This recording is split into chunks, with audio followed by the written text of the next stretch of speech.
हयग्रीव ने वेदों को समुद्र की गहराई में छिपा दिया था। और एक इंसान होने के नाते समुद्र की गहराइयों तक पहुंचना बहुत मुश्किल था। इसलिए भगवान को एक मछली के रूप में प्रकट होकर वहां पर प्रकट हुए और वहां पर उस राक्षस का वध किया। और वध करने के बाद भगवान विष्णु ने वेदों की रक्षा की। तो ये है भगवान का प्रथम अवतार, मत्स्य अवतार। क्लैप।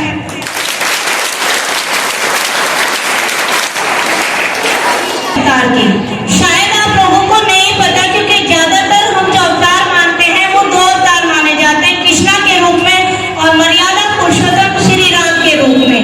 लेकिन मैं आज आपको बताना चाहूंगी विष्णु के सभी अवतारों के बारे में। दूसरा जो अवतार था विष्णु भगवान का वो था कच्छप अवतार। कच्छप या जिसको हम कूर्म अवतार से भी माने जाते हैं, जिसमें भगवान एक कछुए के रूप में प्रकट हुए थे। और इसी अवतार में समुद्र मंथन के दौरान सभी बच्चों को पता है समुद्र मंथन हुआ था। एक तरफ सभी देवता थे और एक तरफ सभी राक्षस थे। और वो समुद्र मंथन जो हुआ था वो कछुए की पीठ पर हुआ था। और वो कछुआ और कहीं कोई नहीं, विष्णु भगवान के अवतार थे, जिसको नाम दिया गया था कच्छप अवतार।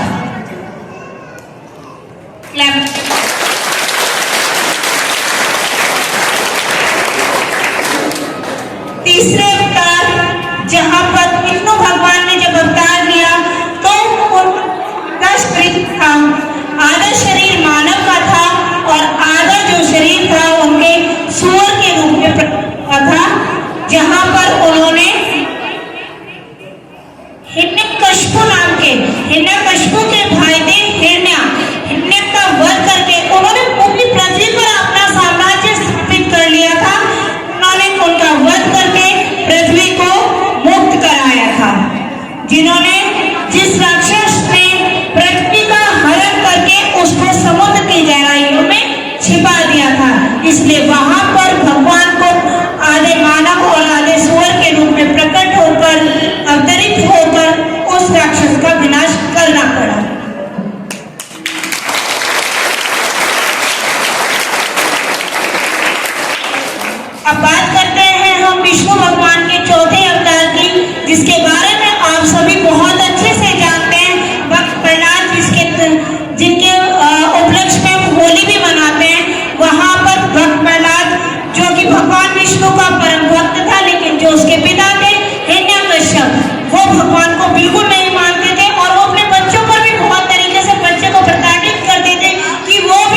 किस